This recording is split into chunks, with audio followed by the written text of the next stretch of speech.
ED की कार्रवाई पर ममता दीदी का तमाशा। उधर कोर्ट में सुनवाई छोड़कर चली गई जज।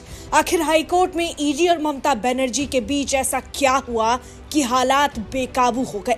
आइए आपको पूरा मामला एक एक परत खोलकर समझाते हैं। कोलकाता में इन दिनों हालात सामान्य नहीं है। यहाँ कानून और सत्ता आमने सामने खड़े हैं। एक तरफ देश की जांच एजेंसी ईडी है तो दूसरी तरफ पश्चिम बंगाल की मुख्यमंत्री ममता बनर्जी। और जैसे ही जांच एजेंसी ने कार्रवाई की, ममता दीदी सड़कों से लेकर कोर्ट तक हंगामा करती दिखी। मामला शुरू होता है ईडी की एक बड़ी कार्रवाई से, जहां कोलकाता में ईडी ने एक पॉलिटिकल कंसल्टेंसी कंपनी आईपैक पर रेड मारी। यही आईपैक जिसे तृणमूल कांग्रेस का ब्रेन कहा जाता है, यानी चुनावी स्ट्रैटेजी, डेटा और मैनेजमेंट का पूरा खेल। ईडी की यह रेड 2020 के मनी लॉन्ड्रिंग केस से जुड़े सबूतों को लेकर थी, लेकिन जैसे ही रेड शुरू हुई, ममता दीदी का पारा 7वें आसमान पर पहुंच गया। पहले ममता सीधे हाईपैक के डायरेक्टर प्रतीक जैन के घर पहुंच गई, जहां ईडी की टीम तलाशी ले रही थी। इसके बाद ममता दीदी खुद साल्ट लेक सेक्टर बी में आईपैक के ऑफिस जा धमकी। रिपोर्ट्स के मुताबिक करीब 4 घंटे तक मुख्यमंत्री ममता बनर्जी वहीं टिकी रही।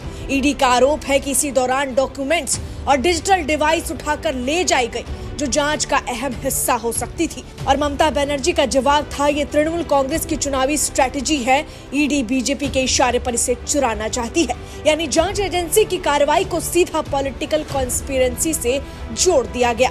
बंगाल में ममता बनर्जी का हाई वोल्टेज तमाशा चल ही रहा था। उधर दिल्ली में तृणमूल कांग्रेस के सांसद सड़कों पर उतर आए और अमित शाह के ऑफिस के बाहर बिना परमिशन प्रदर्शन करने लगे। नारेबाजी हुई, हंगामा हुआ और ड्रामा हुआ।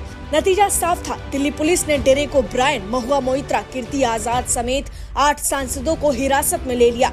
तृणमूल कांग्रेस का आरोप है कि ईडी बीजेपी की एजेंट है और विपक्ष को डराया जा रहा है। लेकिन सवाल ये है कि अगर ईडी की जांच गलत है तो कोर्ट जाइए, सबूत दीजिए, सड़कों पर तमाशा क्यों?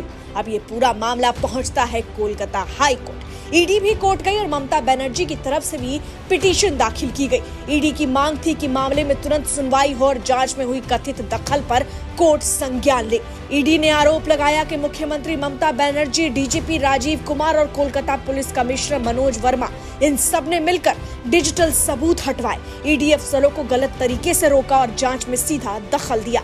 यानी मामला अब सिर्फ रेड तक सीमित नहीं रहा, बल्कि एक संवैधानिक टकराव बन गया। लेकिन हाईकोर्ट के अंदर जो कुछ हुआ वो और भी चौंकाने वाला था। जैसे ही जस्टिस शुभ्रा घोष की कोर्ट में सुनवाई शुरू हुई, कोर्ट रूम में भारी भीड़ जमा हो गई। वकीलों के बीच बहस नहीं, बल्कि चिल्ला चोट शुरू हो गया। कोर्ट की मर्यादा, न्यायपालिका की गरिमा, सब कुछ ताक पर रख दिया गया। हालात इतने बिगड़ गए कि जस्टिस शुभ्रा घोष को मजबूरन सुनवाई बीच में ही टालनी पड़ी और इसके बाद वो कोर्ट रूम छोड़कर बाहर चली गई। जस्टिस शुभ्रा घोष ने अपने ऑर्डर में साफ लिखा कि अगर कोर्ट रूम में इतनी भीड़ और हंगामा ना होता तो दोनों पिटीशन पर तय समय पर सुनवाई होती। कोर्ट की मर्यादा और गरिमा बनाए रखने की कई रिक्वेस्ट अनसुनी कर दी गई। ऐसे माहौल में सुनवाई संभव नहीं है। अब इस मामले की अगली सुनवाई 14 जनवरी को होगी, लेकिन यहाँ सबसे बड़ा सवाल ये है कि क्या किसी मुख्यमंत्री को जांच एजेंसी के काम में दखल देने का अधिकार है?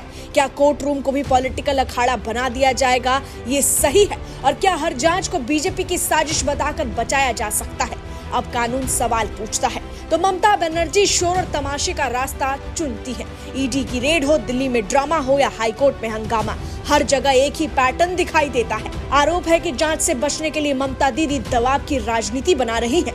आज मामला सिर्फ आईपैक या ईडी का नहीं, सवाल ये है कि कानून चलेगा या सत्ता का शोर, कोर्ट की गरिमा बचेगी या सियासत हावी होगी। ममता बनर्जी को ये समझना होगा कि मुख्यमंत्री होना कानून से ऊपर होने का लाइसेंस नहीं होता है। अब फैसला अदालत करेगी, लेकिन देश सब देख रहा है। बहरहाल इस पूरी खबर को लेकर आपकी क्या प्रतिक्रिया है, कमेंट में जरूर लिखें। Bureau report, HCN news, Delhi.